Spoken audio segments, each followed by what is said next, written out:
Bienvenidos y bienvenidas a todas. Primero que nada quisiera agradecer la invitación del compañero Rafael Escorza. Como ustedes ya escucharon, yo soy de Valparaíso, específicamente de Viña del Mar, y estamos abocados también a conseguir la libertad de Mauricio Hernández, el comandante Ramiro. También quería manifestarles que me siento muy feliz de sentir que tengo compañeros y compañeras que todavía pensamos que nuestra patria puede ser socialista. Así que para mí es una gran felicidad de compartir este espacio. A continuación voy a contextualizar esta actividad que, como ustedes ya saben, se llama La Mujer Combatiente y los desafíos del presente. Nuestro homenaje a las mujeres combatientes y el tema de la prisión política de las mujeres militantes de izquierda obedece a un objetivo de sacar de la invisibilidad histórica, social y política de parte de quienes queremos destacar el rol militante y su protagonismo histórico en los cambios sociales políticos que ha vivido Chile en estos últimos 45 años. En este conversatorio hablaremos de la mujer combatiente a partir del 11 de septiembre de 1973 a los días actuales, los atropellos de los derechos humanos sufridos en los allanamientos de las moradas, detención y prisión política. Pero además destacaremos la causa política de la mujer militante, sus ideales y su opción combatiente. Que singularicemos en el caso de algunas compañeras prisioneras políticas, como el caso de Marcela Rodríguez, que vive el destierro en Italia, como María Cristina San Juan, que es la figura femenina de la mujer pobladora, estudiante, obrera, la mujer combatiente, fallecida el 11 de agosto del 2013. Nos preguntamos cómo fue evolucionando la lucha de Marcela, que realizaba trabajo social con niños en la zona sur de Santiago, así como la evolución política de María Cristina como militante de base del Partido Comunista. Ambas compañeras pasan a ser miembros de un conjunto de mujeres y hombres que se alzan en armas en contra del tirano Pinochet en los años 80. El movimiento juvenil Lautaro y el Frente Patriótico Manuel Rodríguez.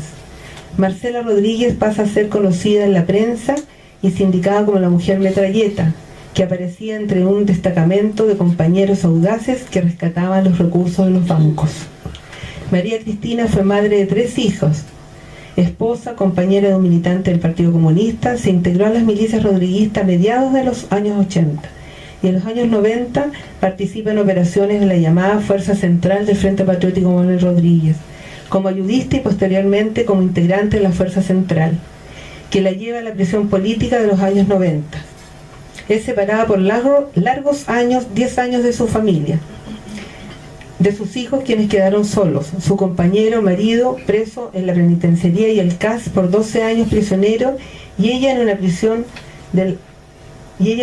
de mujeres por largos 10 años. La historia de su vida es un homenaje a la lucha de las mujeres prisioneras políticas chilenas de estos últimos 40 años, que han sido invisibilizadas por los medios de prensa y de parte de la casta política ensoberbecidas que llegaron al poder y se olvidaron de la gente.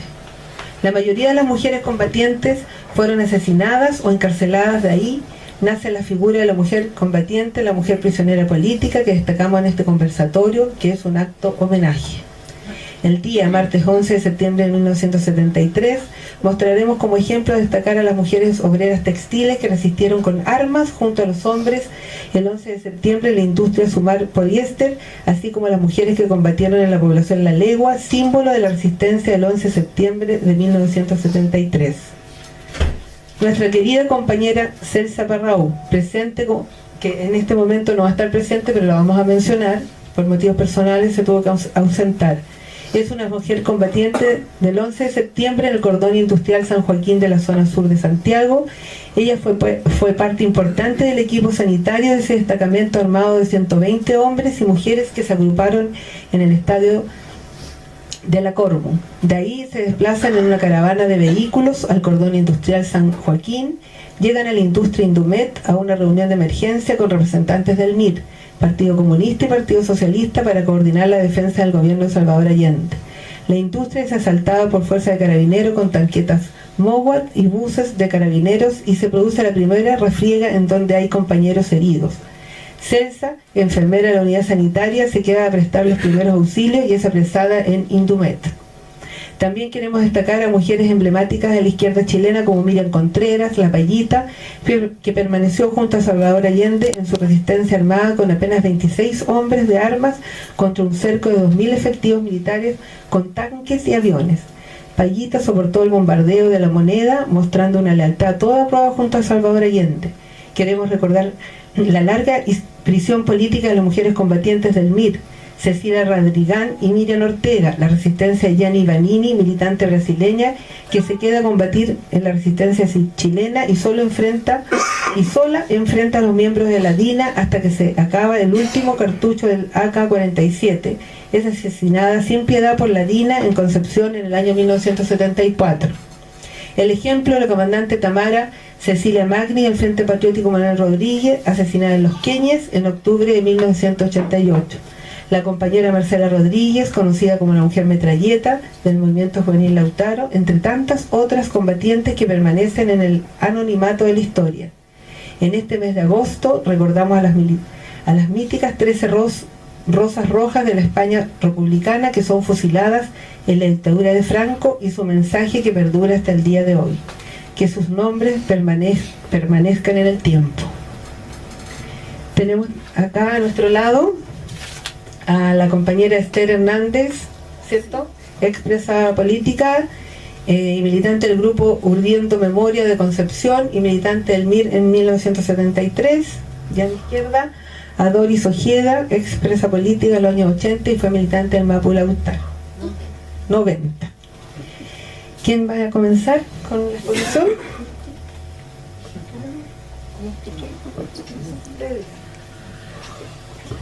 Buenas tardes a todas, a todos. Primero agradezco al Rafael que me contactó, a Daniel que está por ahí,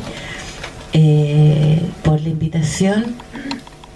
Creo que estos espacios son fundamentales para refrescar la memoria, para que sea un ejercicio también de una historia que en el caso de los años 90 es una historia bien invisibilizada, mucho más que la prisión política de los 80. Antes de partir un poco, quiero decirles que mientras estábamos viendo justo el video de la Marcela Rodríguez, ella llamó por teléfono y mandó un tremendo saludo a todas, a todos, y señalando la importancia también, que un poco diciendo sus palabras, de no olvidar, de mantener en la memoria viva los hechos, las voluntades, los cariños y también los fracasos para poder aprender y hacerlo mejor. Si no todo uno no puede hablar de victorias si no han derrotado, pero desde allí, como el ave fénix, surgirán otras generaciones, otras ideas y uno la hará mejor que nosotros, y eso está clarito hoy día con todo lo que está pasando. Hablar de la prisión política de los años 90 creo que cada vez más importante. Yo particularmente trabajo temas de memoria mucho más ancestral ahora, que tiene que ver con los pueblos originarios, pero cada vez que puedo también comparto un poco la experiencia de lo que es la prisión y la lucha revolucionaria en los años 90, porque desde el 11 de septiembre del año 90, los revolucionarios que veníamos trabajando desde muy jóvenes y otros muchos más antes, en la lucha contra la dictadura, pasamos a ser rápidamente delincuentes, terroristas, anarcomarxistas, locas, locos, y se nos quitó toda la impronta política de nuestra lucha, que tenía un proyecto de sociedad a la base de transformaciones para todos y para todas. Y eso es súper importante, porque si uno revisa la prensa o los audios de la televisión, si se diera, esos son los adjetivos: terroristas, anarcomarxistas, locos,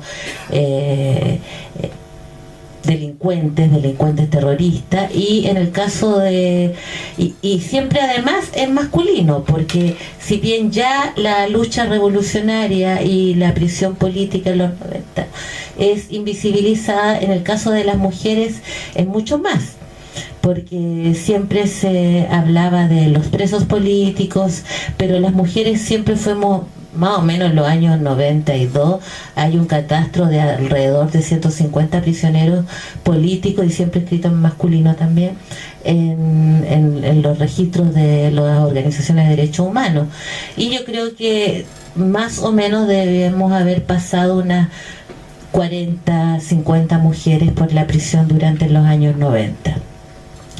En ese contexto, yo creo que igual es importante señalar que cuando nosotros caímos presos y presas, nosotros teníamos un humor bastante negro, decíamos que era un accidente de trabajo, porque sabíamos que en los años 90, cuando la mayoría de la gente estaba pensando en que había llegado la democracia, en que iban a haber cambios, habían grupos muy minoritarios que decidieron seguir luchando en las poblaciones y seguir armando la conciencia y enfrentando de manera directa a la democracia en esos años.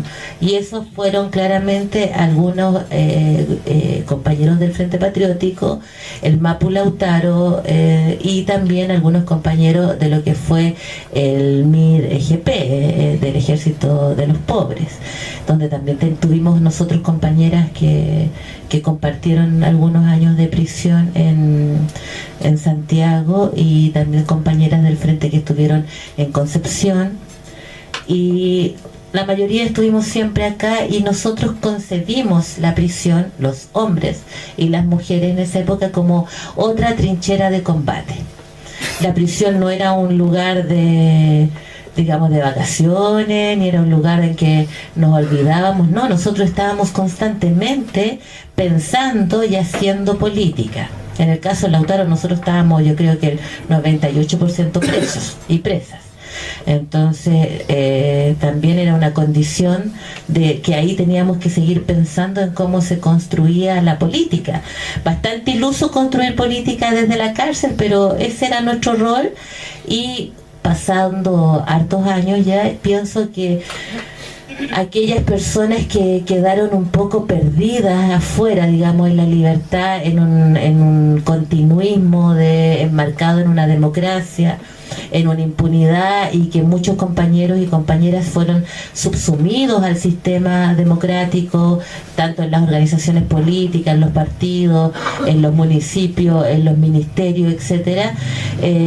Quedaba un poco la gente perdida, y yo recuerdo muy bien que la gente iba a la cárcel a preguntarnos un poco algo así como: ¿y ahora qué hacemos? Porque afuera no está pasando nada. Muchos compañeros se están yendo al gobierno, están haciendo sus vidas, y además empezó a funcionar en los años 90 la oficina, lo que generaba la desconfianza al interior de todas las organizaciones, y las que estábamos y los que estábamos presos éramos como en carne y cuerpo y en conciencia y en discurso y en acción lo que seguíamos abiertamente diciendo: esto es una falsa, aquí hay un pacto transado por la concertación de partidos políticos y los militares y todas las coaliciones que estaban ahí, y lo que se viene va a seguir siendo más de lo mismo, y la impunidad, bueno, han pasado hartos años, no los voy a contar, pero creo que la realidad nos ha dicho que no estábamos tan equivocados. Lamentablemente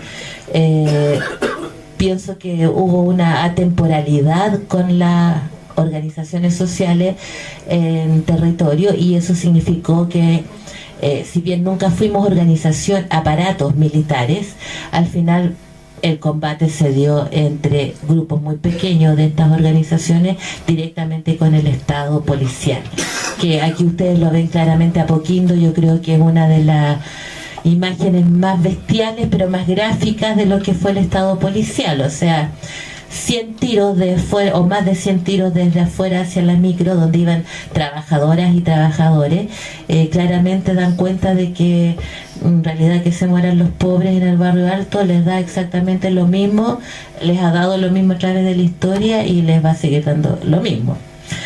un poco hablar de la experiencia de nosotras como mujeres en la cárcel de hombres de San Miguel, primero que nada, porque ahí estuvimos. Primero, voy a hacer algunos pincelazos porque es importante retomar la historia, que yo he conversado con otras compañeras también, porque las primeras mujeres que caen después del 90 fueron en septiembre del año 90 y las llevaron a Santo Domingo.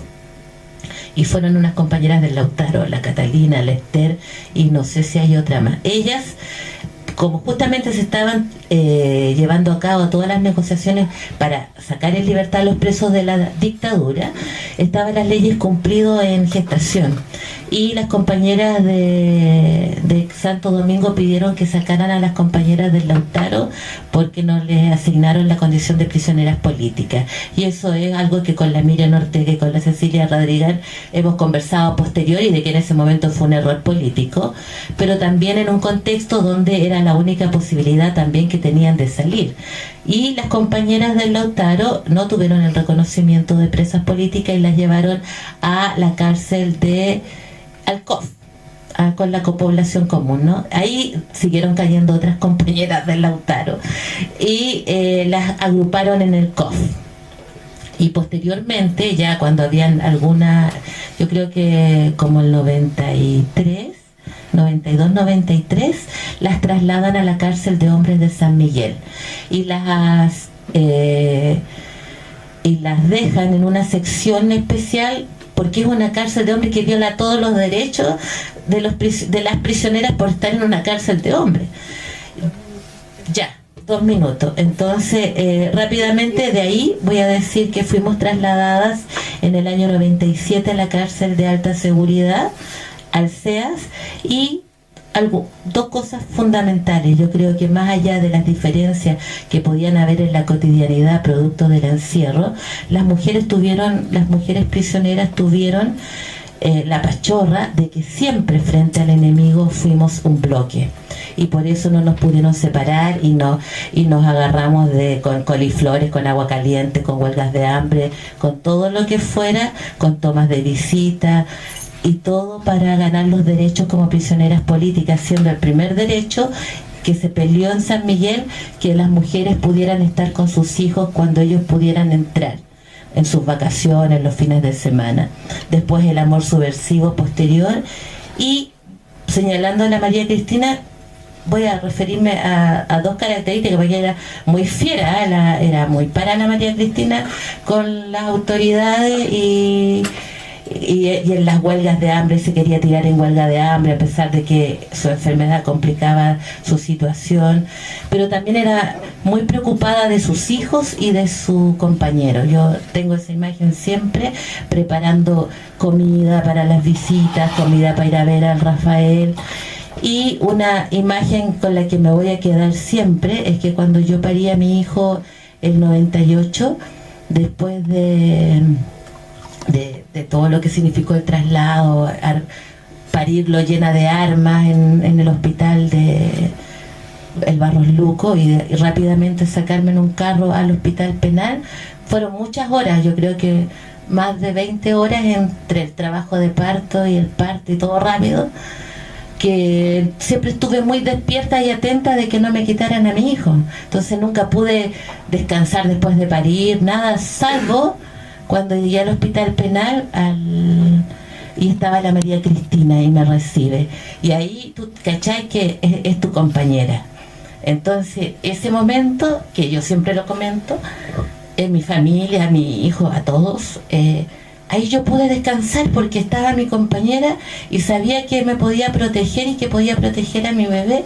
Y yo creo que ese lazo de solidaridad, de haber vivido con hombres y con mujeres que fueron capaces de dar su vida por un proyecto y que eran capaces de dar su vida por otros, es una humanidad de la que me siento honrada y que soy privilegiada de haber podido vivirlo. Eso, muchas gracias.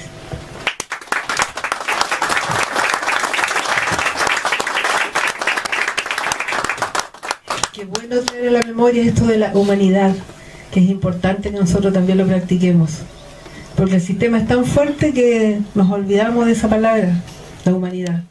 Vamos a Ahora va a exponer la otra compañera. ¿Se presenta usted? Sí, yo me presento. Buenas noches, compañeros y compañeras. Yo vengo de Concepción, hay otra compañera que ella también venido de esa zona. Un honor. Nosotras vamos, voy a ser breve porque tenemos solamente 10 minutos y había logrado un power un poco más largo. Nosotras empezamos a trabajar la memoria, porque eso es lo que hacemos nosotras, para los 40 años del golpe. Anteriormente, obviamente, durante la dictadura y durante el primer tiempo de la famosa llamada mal democracia, estábamos la mayoría en organizaciones de mujeres que también terminaron para el tiempo donde empieza la democracia. Yo pertenecía al CODEM, que era el Comité de Defensa de los Derechos de la Mujer en Concepción, aquí en Santiago también hubo, en Valparaíso, y nos empezamos a reunir para ver qué hacíamos para los 40 años.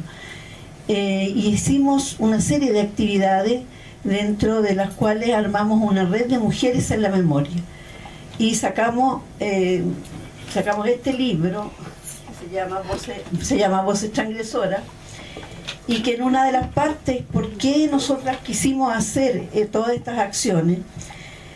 Dice, tan silenciadas y excluidas como habíamos estado, era necesario formar una red virtuosa que asumiera desde miradas distintas, vivencias diferentes, discursos nuevos y viejos. Nosotros deseábamos realizar acciones desde un ángulo diferente, en una experiencia colectiva amplia y rica, para que las hablantes fuéramos muchas y de 1000 colores, porque para el rescate de la memoria histórica, de todas las memorias y de todas las historias, necesitábamos diversidad amplia y total. Cada cual tiene lo suyo que decir, cada cual tiene lo suyo que recordar, cada cual tiene lo suyo para expresar y aportar. En ese contexto, entonces, nos empezamos a movilizar con mujeres que habían sido de diferentes partidos políticos. Era plural toda esta acción que hacíamos, y a partir de eso se crea, y además lo importante es que participaban mujeres jóvenes, mujeres que conocíamos, mujeres que nos conocían a nosotras, que eran feministas, otras mujeres que eran de las universidades, otras de organizaciones de mujeres, y empezamos a hacer este trabajo de memoria, y un trabajo y una memoria especialmente en términos de lo que es y sigue siendo lamentablemente la violencia política sexual. En esos términos nosotras nos contactamos y tenemos un referente al colectivo de aquí de Santiago de mujeres resistentes siempre combatientes. Y entonces empezamos a hacer este trabajo, que fue un trabajo muy complejo, muy complicado, porque si dentro de la invisibilidad que tenemos las mujeres, el tema de la violencia política sexual es más invisible aún, tanto en hombres como en mujeres. Además es un delito de lesa humanidad, un crimen invisibilizado y que de lo cual aún no hay ninguna condena. A partir del 2015 hicimos todo un trabajo de hacer las querellas criminales en contra de los torturadores. Y en esas querellas criminales se empezó a ver que aparecía esto de las violaciones, que las mujeres nunca habían hablado, ni siquiera en el Price, y nos empezaron a acusar a nosotras de que estábamos haciendo hablar a las mujeres. Y nosotros dijimos, sigan acusándonos, porque lo vamos a seguir haciendo. Y así que formamos un grupo dentro del Centro Cultural por la Memoria La Monche. La Monche fue una mujer de Concepción de los años 1850, que fue una revolucionaria y que obviamente está olvidada. Se llamaba Rosario Ortiz y era periodista, y junto a la Úrsula Benimeli fueron revolucionarias en ese tiempo y combatieron frente al ejército chileno. Entonces, en este pequeño, voy a mostrar algunas fotos más que nada. Empezamos a hacer este trabajo de ubicar a algunas compañeras prisioneras políticas que quisieran trabajar con las chicas jóvenes que se nos acercaron para hacer un mural. A ver, aquí no veo mucho. para hacer un mural que hiciéramos un proceso de tal manera que visibilizáramos esta violencia política sexual. Las chicas jóvenes eran fotógrafas, sociólogas, antropólogas, y empezamos a hacer todo este trabajo, y ellas hicieron una sistematización, hicieron un video documental que ahora no lo voy a mostrar porque es más largo, y a partir de esto entonces empezaron a salir los relatos, ¿ya? Y los testimonios de esta violencia, y que nunca se había trabajado. Entonces trabajamos 4 meses, y en un sector de Concepción que se llama Lorenzo Arena pedimos permiso para poder hacer el mural, y lo hicimos el 11 de septiembre del 2016, ahí en el sector de Lorenzo Arenas, que es el Paseo de la Memoria Miguel Enrique, porque ahí mataron a los compañeros de la Vega Monumental en el año 84, no sé si ustedes saben, eran compañeros que asesinaron ahí, ejecutaron ahí. Entonces varias compañeras hicimos este trabajo, y el mural, voy a explicar lo que significa el mural, porque el mural tiene 3 momentos. Tiene el momento de cuando éramos jóvenes, donde aparecen mujeres dentro del grupo había mujeres que eran niñas en ese tiempo, que eran liceanas, otra un poco más, yo era la mayor que había otra compañera mayor, pero tenía una compañera que tenía, en el momento del golpe tenía 26 años y yo tenía 23, las demás de 16 a 26 íbamos. Y entonces es como el recuerdo, la alegría, que éramos jóvenes, que éramos bellas, que teníamos sueños, que los valores nuestros eran cambiar este sistema. Y después el tiempo de todo lo que fue ¿cómo se llama? La tortura y la violencia política sexual, ¿cierto? Y al medio aparecemos como las de ahora, las que somos resistentes, sobrevivientes, combatientes. Y en ese sentido, ahí bueno, la venda, esto es un cuadro que se hace, aquí esto ¿cómo se llama? Quiero mostrar cómo quedó en realidad. Así quedó, ¿ya? Y este mural fue, lo tuvimos que volver a hacer el 2017, porque con la lluvia, el 11 de septiembre estaba lloviendo. Y ese fue un papel que se pegó, y tuvimos que volver a hacerlo en restituirlo. Y ahora en febrero los evangélicos del grupo de CAS nos borraron el mural. Entonces ahí hicimos una funa, hicimos varias cosas, ellos querían pagar, ¿no? Le dijimos que no, la misma gente los obligó a borrar lo que habían puesto. Jesús, a ver, quiero que lo tengo. Jesús te ama. Ahí está. ¿no? Jesús es el Señor. Eso nos pusieron. Lo borraron, y ahora el 9 de septiembre lo restituimos nuevamente en conmemoración del 11 de septiembre, y también ¿cómo se llama? Como un acto reparatorio respecto al mural mismo. Y nosotros seguimos trabajando con este grupo de jóvenes, y estamos preparando una obra de teatro para visibilizar la violencia política sexual.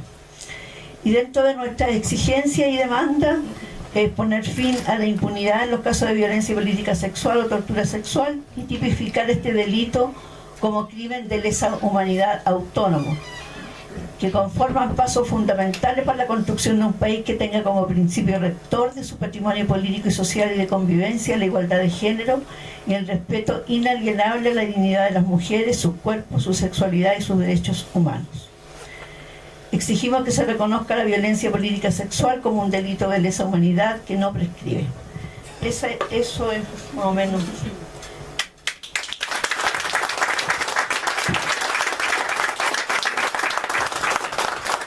Bueno, ahora los invitamos al espacio de las preguntas. ¿Para quién? Dorio, Esther. Cualquiera de las compañeras, buenas tardes. Miembro de la responsabilidad, soy miembro del Comité de Defensa del Cobre. La pregunta mía es la siguiente, ya no tiene que ver con el cobre en todo caso. Es respecto hoy día, hay muchos movimientos de mujeres, ya, de corte feminista, que luchan también por reparación, no solo de situaciones como las que las compañeras valientemente han vivido, sino que también luchan por derechos de la mujer. La violencia, Chile tiene una de las tasas más elevadas de violencia sexual, ¿ya? Y de violencia en la casa, en el hogar. Tenía el número aquí desde que se promulgó inclusive la ley 20.480 en el año 2010 hasta junio, no, hasta mayo de este mes, de este año, van casi 500 femicidios. La violencia ejercida contra la mujer en todas formas, ¿ya? El machismo es un resabio del fascismo, del capitalismo, eso lo sabemos, de una burguesía atrofiada. Entonces, la mujer hoy día vive muchas formas de violencia, ¿ya? Vive atropello, vive malos tratos, vive violencia psicológica, sexual, económica, ya física. Tenemos, le decía recién, una de las tasas más elevadas que vergüenza nacional de violencia contra las mujeres. ¿Cuál es la posición con respecto a eso? Porque hoy día, si bien es cierto, es muy importante mantener viva la historia, pero también es el momento de asentarse en el momento y mirar hacia una visión de futuro, diría yo, de consideración a la calidad de las mujeres, que hoy día está verdaderamente por el suelo. Gracias, Pedro. ¿Contesto yo y después sí? Mira, justamente nosotros decimos que no nos podemos quedar en silencio y no podemos dejar de hablar y de narrar y de relatar lo que nos pasó, es para que no vuelva a suceder. ¿Ya? ¿Por qué? Porque como esto quedó en la impunidad y quedó como algo que se puede hacer porque no pasa nada. Pueden hacer lo que quieran con las mujeres porque no va a pasar nada, no hay justicia, no hay derechos humanos, no hay nada. Entonces, te fijas, nosotros seguimos hablando por eso, ¿ya? Y nosotras trabajamos con mujeres jóvenes, por lo tanto, este intercambio intergeneracional, te fijas, es necesario y por supuesto que lo hacemos desde la mirada de futuro, no nos centramos en quedarnos en el pasado y todo, sino que el pasado que a nosotros lo que nos sucedió lo sepan para que no se vuelva a repetir, porque la historia que no se ve, que se invisibiliza, se puede volver a repetir. Entonces, en ese sentido, nosotros tenemos un amplio, nosotros salimos en todas las marchas, nos invitan a conversatorios, nos invitan a un montón de partes, porque nosotros necesitamos, por ejemplo, la semana pasada estuvimos en un congreso de historiadoras feministas que hubo aquí en Santiago, ¿ya? Y y eran puras mujeres jóvenes. Nosotros somos las más viejas que andamos en esto, pero desde una mirada de futuro, no nos queremos quedar ni con el dolor lo llevamos, pero no nos podemos quedar dando vuelta en eso como círculo vicioso, sino que es para que ninguna, ni nuestras nietas, ni nuestras hijas, ni nuestras bisnietas pasen lo que nosotros pasamos. Eso me pregunté.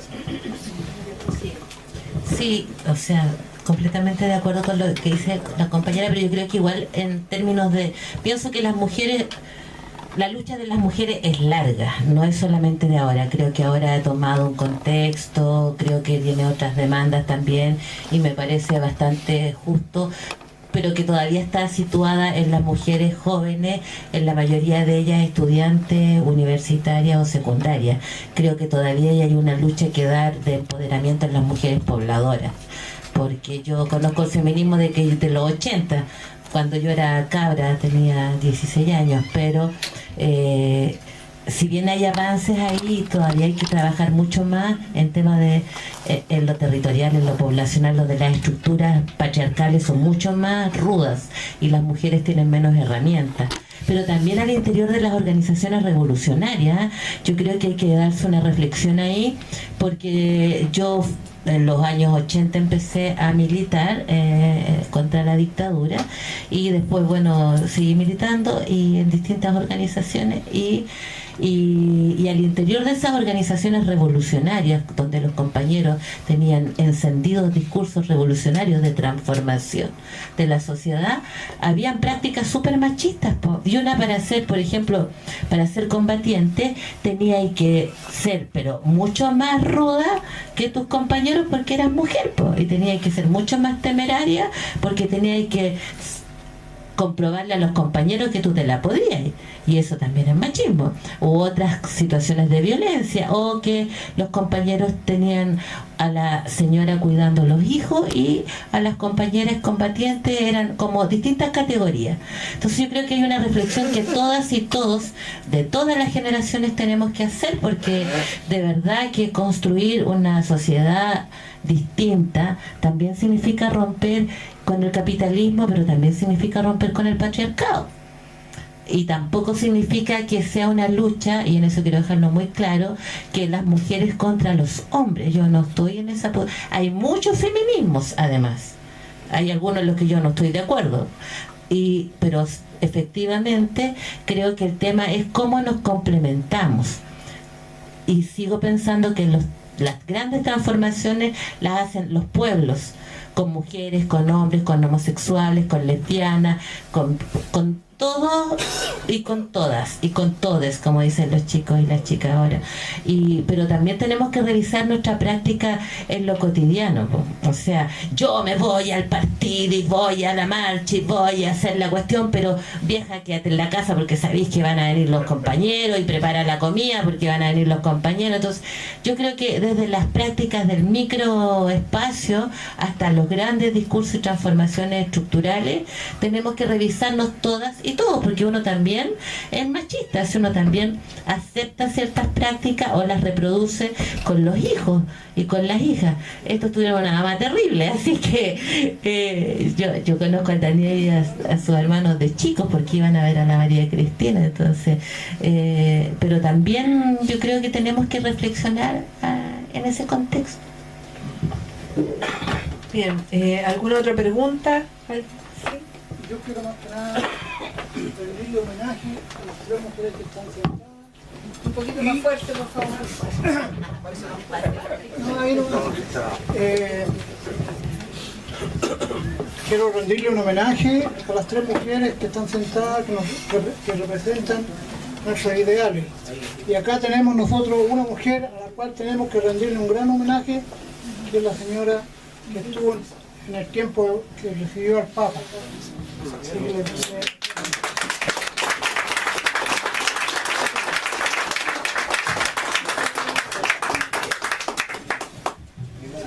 Le ofrecemos el micrófono. ¿Sí? Le ofrecemos el micrófono, ¿cierto? Adelante,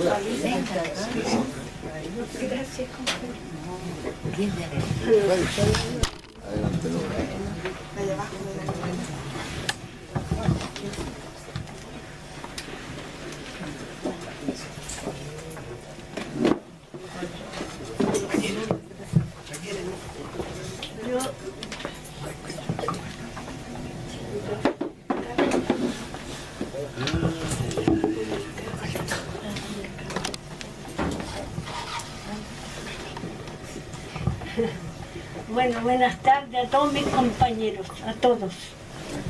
Me alegra mucho siempre ver este grupo grande de revolucionarios, de compañeros, porque a veces uno tiene un sentimiento que ya pasó todo y que nadie se acuerda de nada. Entonces, yo, como dijo el compañero, fui la que denuncié la dictadura militar cuando estaba tan difícil la cosa. Pero yo no era de partido, ni un partido político, era de iglesia. Nosotros estábamos trabajando con el padre Mariano, con Antonio Lago, con la madre Odil, pero trabajamos por un sentimiento de libertad, de amor al prójimo, que sea de verdad las cosas que decían algunos políticos, que siempre quieren votos y no llegan nunca a las promesas.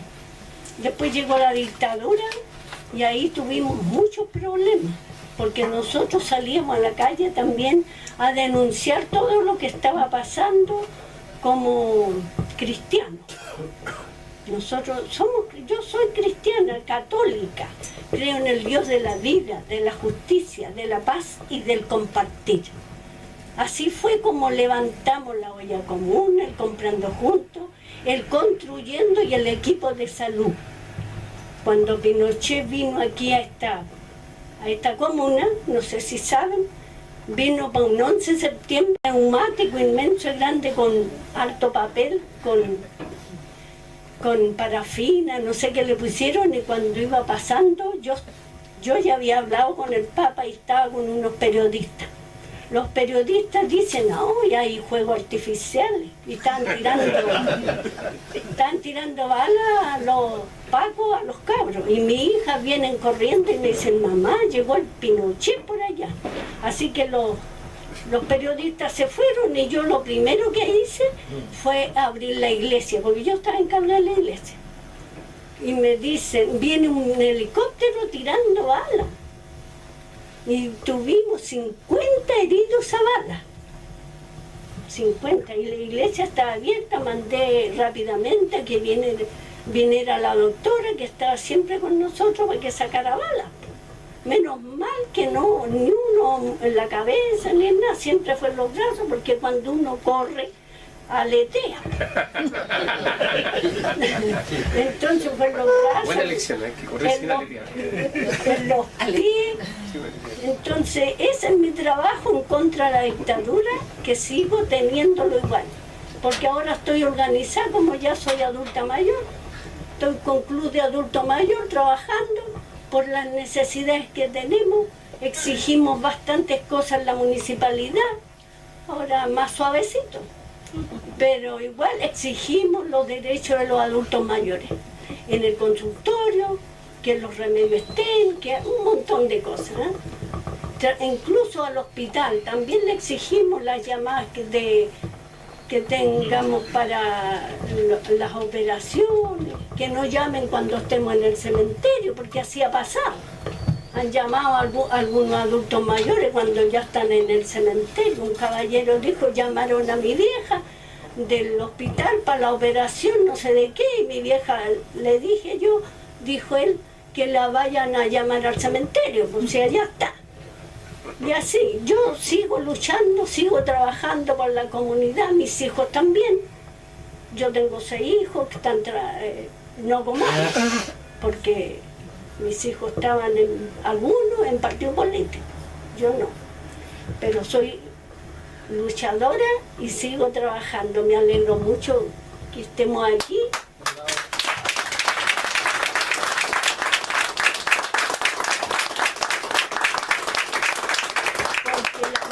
No ha terminado nunca, no va a terminar porque el sistema sigue igual, corrupto, salvaje, que no sirve para nada. A los revolucionarios nosotros vemos que no sirve para nada.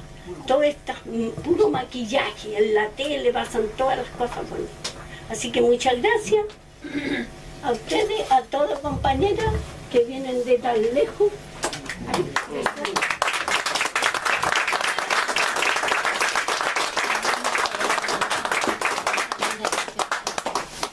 Mantenga su puesto la compañera, que se quede ahí. ¿Alguna otra pregunta?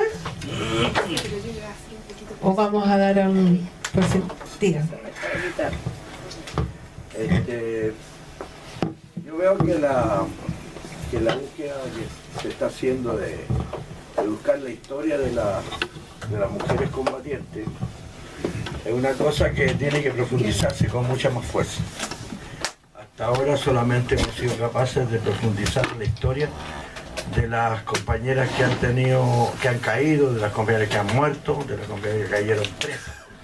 Pero hay una infinidad de mujeres que han luchado muchos años de su vida, que han pasado viola y que realmente han tenido papeles fundamentales en ciertas etapas de la historia de nuestro país. Yo creo que eso es lo que hay que empezar a buscar. Creo que la historia de la mujer combatiente es una historia antigua, Es una historia que costó mucho, empezó a avanzar a medida que la mujer se fue incorporando a las labores políticas o a las labores de lo que era el movimiento social. Antiguamente la mujer era de la casa y era de la cocina y de los hijos. Y poco a poco la mujer se fue insertando. Y las últimas que empezaron a insertarse fueron precisamente las mujeres campesinas. Pero ya en las ciudades, ya en las poblaciones, la mujer empieza a participar, y eso comienza precisamente a partir de los años 60. Y por lo tanto hay muchas mujeres que tienen un tremendo historial, y que es necesario que los intelectuales, que los historiadores, que las mujeres empiecen a buscar realmente y a contar esas pequeñas historias que han hecho precisamente de que la mujer vaya poco a poco cumpliendo un papel cada vez más relevante en nuestras luchas, en las luchas cotidianas. Porque la mujer, si miramos estadísticamente, son más que los hombres, son casi el 60%. Así que si tomamos en cuenta de combatientes, tenemos más combatientes mujeres que hombres. Yo les quiero contar una pequeña, si me permiten, una pequeña historia de... Yo participé en Nicaragua en la ofensiva final. Y una de las cosas que a mí más me llamaron la atención fue que en el Frente Sur llegó una cantidad de muchachitas como de 16, 17, 18 años, muy grandes, eran alrededor de unas 200 en un universo como de 700 combatientes. Y me llamaba la atención porque ellas eran católicas. Imagínense, yo era marxista, y ¿qué hacen estas muchachas católicas con un fusil en la mano, peleando? Entonces me acerqué a ella y le empecé a preguntar de dónde. Eran todas del colegio teresiano. Yo me acordaba que aquí en Chile también existe el colegio de Santa Teresa, qué sé yo, y empecé a preguntarles por qué estaban metidas en esto, y no estaban con su familia. Y empecé a darme cuenta de que muchas de ellas, por ejemplo, el papá había caído preso, la mamá había salido arrancando, la mamá estaba en Costa Rica y ella se había quedado con el hermano chico, el hermano chico se veía una tía, y ella en la calle no hallaba que hacer, y la única forma de sobrevivir a esa guerra cruenta que tenía Somoza en contra de toda la población era insertarse en la lucha. La única forma de sobrevivir. Así empezaron a meterse un montón de muchachitas que hoy en día incluso son grandes oficiales de las Fuerzas Armadas nicaragüenses. Entonces es la circunstancia la que ha hecho que la mujer poco a poco se vaya insertando, y es algo natural. Y hoy en día los combatientes y las mujeres que tienen esa actitud de lucha son mucho más, y por lo tanto es necesario que ustedes que están en esta pega recopilen las historias pequeñas que están por ahí metidas en gente que han vuelto incluso a la cocina, a lo mejor algunas veces han vuelto a la cocina. Yo tengo una de las compañeras que sale en el libro ese que escriben de combatientes internacionalistas, la Lila, María Grafila Vargas, una muchachita que a los 15 años llegó a lavar platos, mandada por el partido a la Casa de Allende, hizo todo el curso con nosotros en la escolta. Después fue una de las que organizó la defensa en la casa de Tomás Moro. De Tomás Moro se fue con un armamento y fue la que fue a parar allá a La Legua. Estuvo en Indumet, peleó en La Legua. Le mataron al marido. Salió hacia México, de México se fue.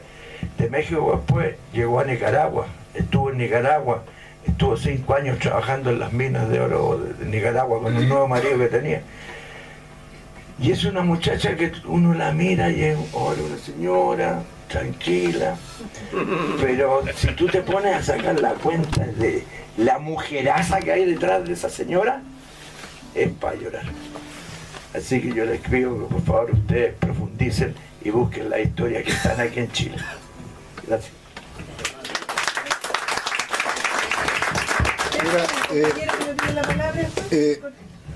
Me gustaría mucho en esta actividad, digamos que un acto de homenaje, poder escuchar al compañero Rafael, a su hijo, a su hija, frente a este recordatorio de la compañera María Cristina.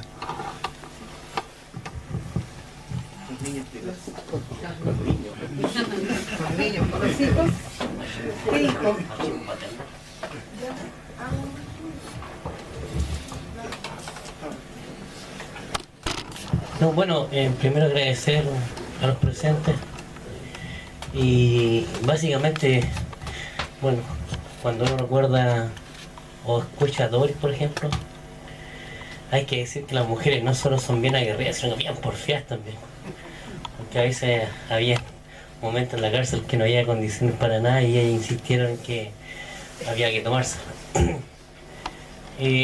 No sé, yo creo que básicamente lo que hoy día tiene que ver con el recordatorio a la mujer combatiente no es solamente a la mujer combatiente que peleó con un fusil, que supo poner una carga explosiva, sino que a la mujer que da la lucha hoy día en la población, en el sindicato, ya en la universidad, en la enseñanza media. Yo tengo un gran respeto para las mujeres niñas que están en la enseñanza de mediodía, que muestran un profundo sentimiento de clase y de lucha, más que la universitaria.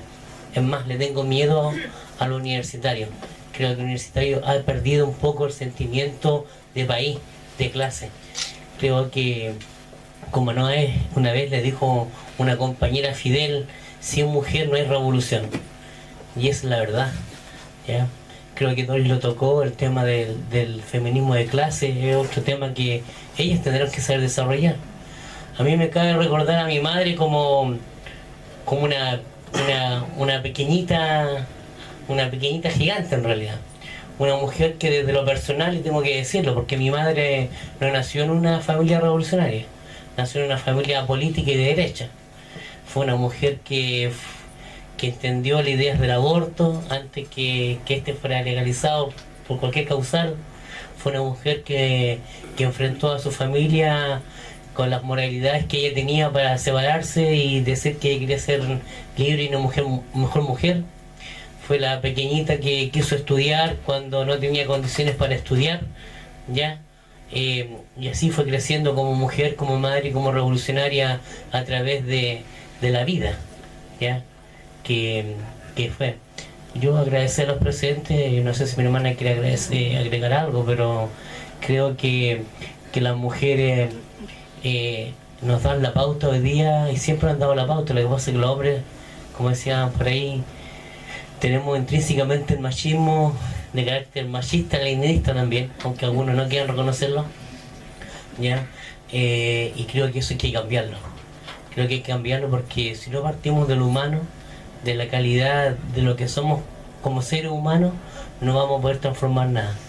Ahora, creo que este espacio es un espacio hermoso que permite crear, ¿ya? Y de así, como cuando en dictadura veíamos la batalla de Chile en forma clandestina, cuando yo tenía 16 años, 15 años, ya la primera vez que vi la batalla de Chile no sabía lo que era, en una casa, unos compañeros, así estamos hoy día. Pero a partir de esto es factible recrear experiencias, mejorarlas, y sí creo en algo que aquí ha faltado. Creo que aquí hay un quiebre generacional entre los viejos, como Patán, el Pepe, mi papá, y los jóvenes que luchamos contra la dictadura y los que vienen, que hay que solucionarlo.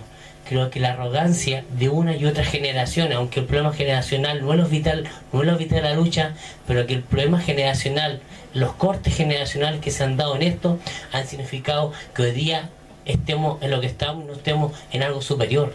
Creo que la experiencia que tienen, por ejemplo, como compañeros como José Miguel, ya como otros compañeros que están aquí, tienen que ser subsanados con los más jóvenes.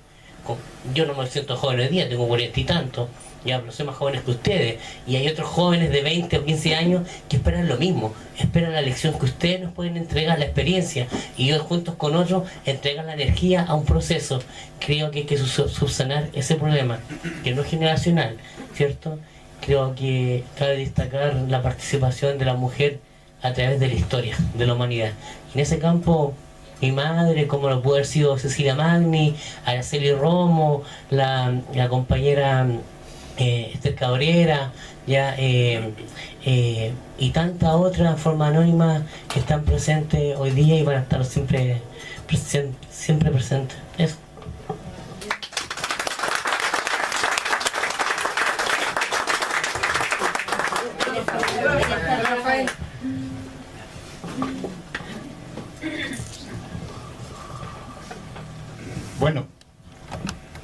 son los momentos en que me cuesta mucho hablar. Y quiero que me entiendan. El ser revolucionario no es ser el tipo duro. El revolucionario es porque ama la vida, porque lucha contra la injusticia y es capaz de entregarlo todo. Y esa lección también me la dio mi compañera. Ella ingresó a la lucha básicamente por el compromiso de pareja. Como lo decía mi hijo, ella era de una familia política, no eran militantes, pero eran políticos de derecha.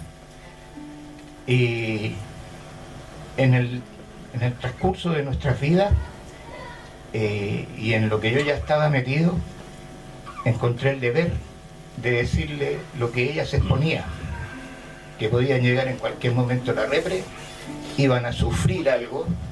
Es más, expuse como condición que si ella no estaba capacitada para enfrentar esa situación, tendríamos que quizás separarnos.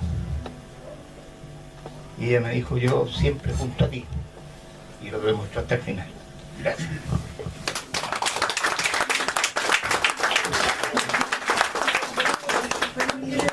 Sí, no, este micrófono, sí, no, gracias. La voz me apoya.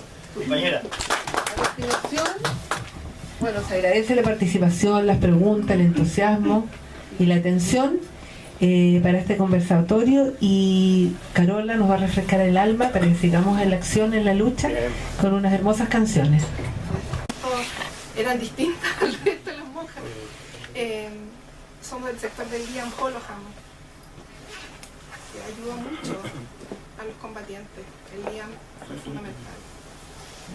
Somos del sector, como decía la Luisa, del Comprando Juntos, del equipo Salud, que eran todas pobladoras que apoyaban lo que nosotros hacíamos, pero también somos de un sector de las comunas más pobres de Santiago. Sí. Que ha tenido unos hijos maravillosos y una hija maravillosa, unos resistentes contra la dictadura, pero también aquellos que no se han comprado tampoco todo el cuento, ¿cierto?, de la democracia. Un sector re lindo. La mayoría de los chicos que caen en los Keynes son de aquí, un poquito más allá de la Sara Gajardo. El Richard, el Julio, ¿cierto?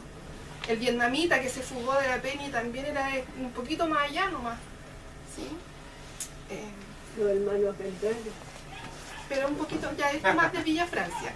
No me voy a apropiar de ello, pero nosotros eran todos nuestros vecinos, el Luis de los que cayeron y todo, pero lo que quería decir también era que este sector era un sector muy importante para la resistencia de Santiago, ¿sí? Y también quería decir que la María Cristina, para mí, le dije al Dani, bueno, si van a hablar de la María Cristina, yo voy. Yo visitaba la cárcel, no sé si la Doris se acuerda de mí, para todos los general, el frente hacía sus actos que llegaba a cantar.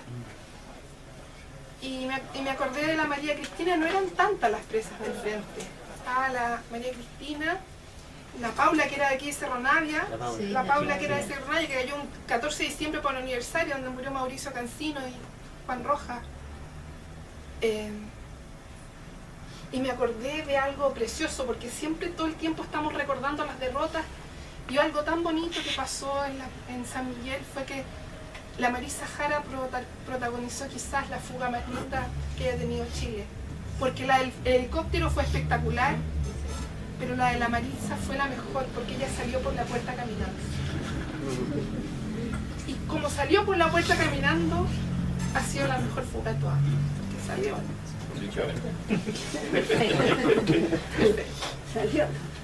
Bueno, yo sé que esto es para las mujeres, pero sé que nos une un sentido profundo de clase a todos los que estamos aquí. Y yo quiero cantar una canción que escribí para Ramiro, que hace 16 años que está preso en Brasil, y que solo resiste porque es Ramiro. Solo resiste porque es él. Y porque tiene un montón de fortalezas que lo han hecho en su soledad y en su aislamiento acuñar cada día más y más fuerza. Se llama como Renacer y la hice especialmente cuando se fugó, obviamente, en helicóptero.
damos por finalizado.